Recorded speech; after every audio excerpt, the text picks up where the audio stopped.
I, 23 male, am one of 7 kids.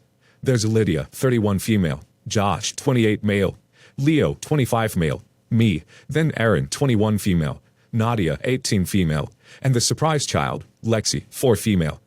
With that many siblings, it's easy to get lost in the crowd. Some of us have our positions, so to speak. Lydia's the oldest. Lexi's the baby. I have a kid. Yes, that's my descriptor.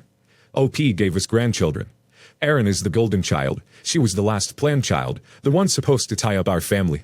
She was born premature, so I understand that my parents coddled her to an extent, but it's more than that now. Erin's getting married and recently told us that she's brought the date forward due to a cancellation. No big deal. It just means they're getting married sooner. But the new date lands on the date of Nadia's high school graduation. Erin was sympathetic, but said she's already committed to the date. They've printed the invitations. My parents normally go overboard on our high school grads, but they said that they just have to miss Nadia's. We were all sympathetic, but it wasn't intentional. Or so I thought. But Nadia later told me and Leo that she was there when Erin got the call about the cancellation, and told Erin that she was graduating that day. But Erin just laughed and accepted the date anyway. This, as much as I hate to admit it, sounds like a very Erin thing to do. She booked her engagement party for the night of Nadia's 18th birthday. Luckily, she wasn't celebrating until the weekend.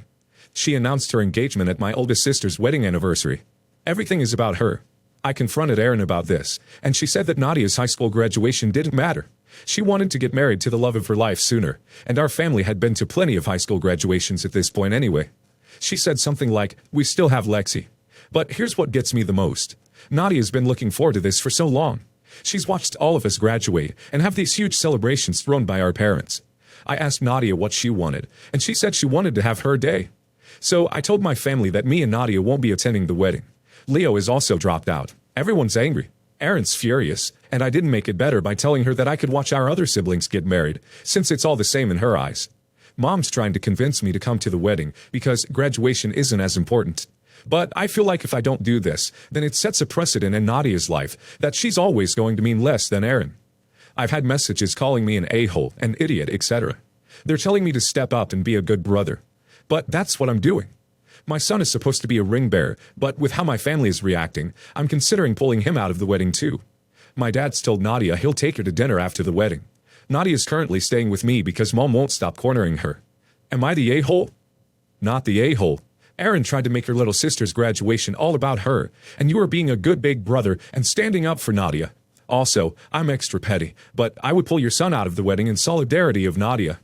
By the way, I can watch our other siblings get married, since it's all the same in her eyes. Boom! Not the a-hole. Erin is just a narcissist. She could have chosen 364 other days to have her wedding. But no, she wanted to snub someone else's achievement. Let this be a lesson Erin may learn. She's not the center of the universe. Not the a-hole, and pull your son out of the wedding ASAP. They're picking on a child over her sister picking on her. You don't want your son around all that drama. Hopefully others will leave that shit before it fully sinks. I'd make sure to tell everyone you know it was on purpose. And if they wanted to be a-holes to a high schooler over an entitled adult, that's on them. Okay, I'm in this dilemma. When I met my wife 10 years ago, she had a 1-year-old. His real dad is a complete dumpster. Never wanted to have anything to do with her or her son. I love them both, and I marry her a year later. Then we have another son, B, who's healthy and amazing. For 3 years, we're all happy. We were saving for a house, both working, and taking care of our 2 boys. Then we hit a rough patch. Money is tight. With daycare, neither of us had gone to college. But we're doing well, established in our respective industries. Then she starts to slip, spending time out of the house more, going out with friends. I'm okay with this, since she didn't have a traditional post-high school life, since she was pregnant her senior year of high school. But then she goes silent, and we rarely talk.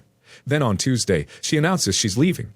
She grabbed some stuff and went to live with a dude she met at work, and had been seeing on the sly when I was home with the kids. Fast forward a few months, and she's back in town. Her and her new boyfriend have an apartment, and has more contact with our 2 sons.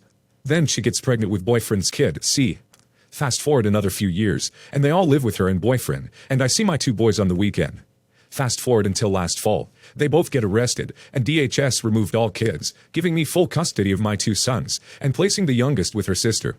If her sister doesn't take him, he could be placed in foster care. Now, I've spoken to my sons, and they both are kind of indifferent to the youngest, C. C was treated like a prince, while A and B were both constantly ragged on by ex and boyfriend. So, the question, Am I the a-hole for not wanting to take in the youngest? He's not my son, and I've had very little contact with him. Not the a-hole. You take care of one son that is yours, because of how young he was when you got with his mom. If A and B don't want to live with their brother, they shouldn't have to. Now, two things. One, this is their brother. They should be able to spend time with him, regardless of who becomes his guardian. The treatment they have mentioned isn't new. Even mothers doing it doesn't surprise me. But if the youngest is young enough, that behavior can be fixed. Two, can you financially care for all three? Is the youngest out of control? After that, you really just have to do what you want, emotionally, morally.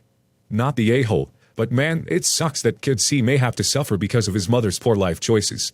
Really hoping the sister takes the kid in so it doesn't end up in foster care. Not the a-hole. When this event happened, you were legally only obligated to take in B because you're the father of that child. It was your choice on whether to take in A and C. You chose to take in A because B and A are close, and you wanted B to be happy, as well as the fact that you and A also have a close relationship. You didn't take in C because A and B didn't have a good relationship with C, and taking C in would cause problems for the family. You did the best thing for your child, and whether or not C ends up in foster care is up to your ex's sister, not you. When I, 36 female, was younger, my parents would take my siblings and I on a trip for our 10th birthday. It was our family tradition, and they want to continue with my kids, Sadie, 9 female, and Jamie, 6 male. Sadie will be turning 10 soon, so my parents told her that they will be taking her and Jamie to Disney. They're only paying for my kids, so my husband Sam, 34 male, and I have decided to save up to join the trip and make memories together as a family. Us, our kids, and my parents. Everything was fine, but my husband's sister-in-law, Emma, 29 female, heard about the trip and wants her daughter Avery, 10 female, to also join along, and has been forcefully trying to get her way, even after I've said no countless times. Emma is a single teen mom. Dad's not in the picture, so it has been very difficult for her to be able to provide Avery with certain experiences and opportunities that my kids have been given. Since Avery just turned 10 and didn't have a party, big gift, Emma thinks Avery is entitled to a Disney trip too, because my parents, who are in no way related to her, are taking Avery's cousins. I thought this was so rude of her to even ask, because why would my parents pay for her daughter's trip when she's not their grandchild?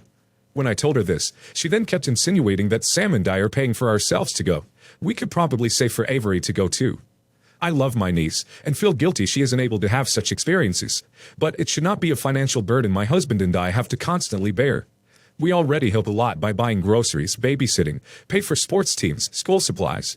When I sternly told her my parents won't be paying, and that my husband and I don't want to have to pay either. Then she had the audacity to drop the "we're all family, it takes a village to raise a child" card on me. I have helped her so much. Sam and I have just lost it on her, because she isn't even appreciative of what we've already done to help her provide necessities for her child, yet she always wants to ask for more. Not once has she suggested paying for some of Avery's plane ticket, park pass, hotel. She just wants us to bear this cost so her daughter can live a life she can't provide for. I know it sounds terrible, but I hate having to be the one who has to feel guilty and pay up so that Avery can live like our family, when Emma won't even try to pay for some of it. I told her my final decision is no, unless she wants to pay for Avery. Then I don't mind taking care of Avery on the trip, and will let her come along, which Emma said no to because she can't afford it. Now my daughter is saying Avery told her I ruined their trip, and Avery hates me. I think Emma already told Avery she would be coming on the trip before even speaking to me, and now had to tell her she can't go anymore because I won't let her. On one hand, Sam and I want to stand our ground and won't pay, but also don't want to ruin ours and our kids' relationship with our niece. Am I the a-hole?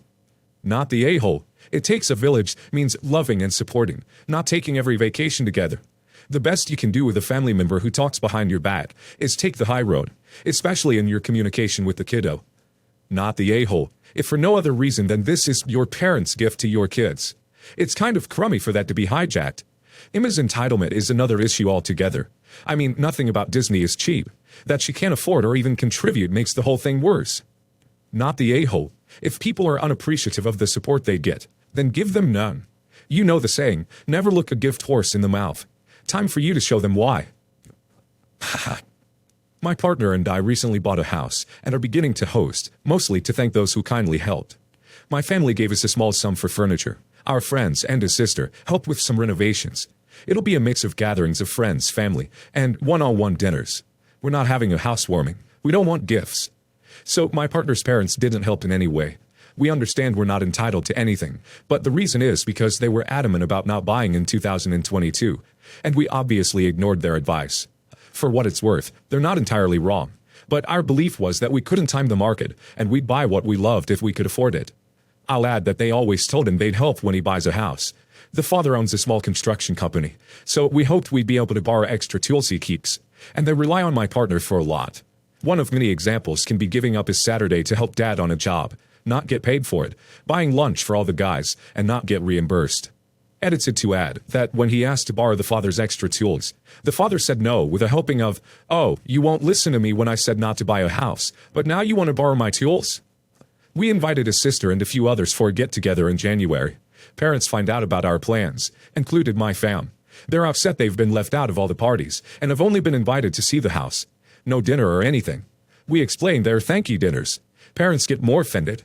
Partner asked if we can just invite them to something soon, tag along or host a nice dinner. I said a definite no to the former, and I don't want to do the latter. Am I the a-hole for sticking to my guns about only hosting for those who helped us? You're inviting people as a thank you, and they didn't do anything to help. How do you think it's going to work? Your parents, thanks for the money for furniture. Friend A and friend B, thanks for helping remodel. In-laws, thanks for nothing. Not the a-hole. Not the a-hole. You don't send thank you cards to people who don't come to your graduation, so why would you host a thank you dinner for people who didn't help? They're not required to help you or anything, but you're also not required to thank them for nothing. Not the a-hole. If it was specifically a thank you dinner to those who helped you, then no, they do not get an invite. There is never a good time to buy a house. A friend of mine's parents keep telling her to wait to buy when house prices came down. All her friends were buying small starter homes at the time, Victorian terraces. They then, a few years later, moved on to small semis, and her parents were still advising her to wait until house prices fell. Ourselves and her other friends moved into larger semis and detached houses, and house prices still continued to rise. She desperately wanted her own home, but all she could stretch was to one of the Victorian terraces, and she said she didn't want that, when all her friends had very different homes by then. My advice is to jump on the property ladder whenever you see the chance. I, 32 male, and my wife, 33 female, have 3 kids. Our twin sons, 10, and our girl, 8. Normally all of them are sweet, obedient, and nice. I consider myself lucky with them. But since a few months, I've noticed that my sons are doing everything according to the wishes of my daughter. She wants to play mini-golf instead of going to the cinema. They say yes. She wants to play tea time with them instead of soccer. They love soccer, and they say yes. Not doing sports, but sitting in their sister's room to drink tea. They literally treat her like their princess, and always putting her wishes over theirs. And they get nothing in return. My daughter is acting like an entitled brat, and never asks her brothers what they want to do or play. When I talked to my wife about this, she just said how cute the twins were for adoring their sister so much, and that it is good and healthy for them being around her all the time. Her presence is civilizing them. She really said this, as if my sons were savages without their sister. She told me not to intervene in their relationship, so I let it go. Yesterday we went Saturday shopping, and I allowed each of the kids to buy something nice for them. My daughter picked a pair of very expensive brand rain boots. I told her that she can have something like that for her birthday, and she started to cry. And what happened? Her knights showed up and said they would buy nothing so she could have the boots. My wife, of course, said, "Oh, how sweet of you." This was the moment. I exploded and said nobody is getting anything, and we're going home. When we arrived, my wife called me an a-hole who's trying to turn his own children against each other. I told her that she is a hypocrite. If the roles were reversed, she would be furious, but since it's the girl who's getting her way, it is okay. We haven't really talked since.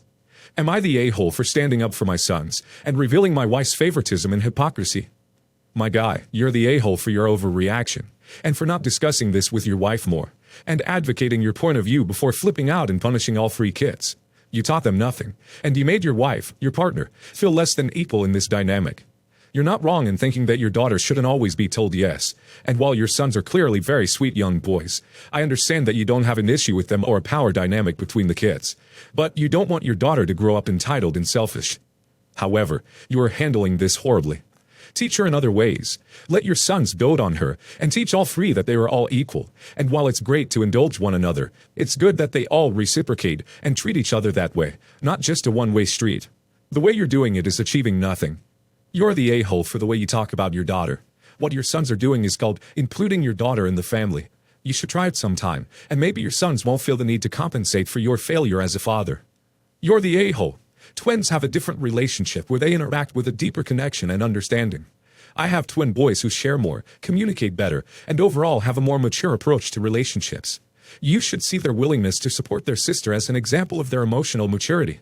It appears you could learn a thing or two from them.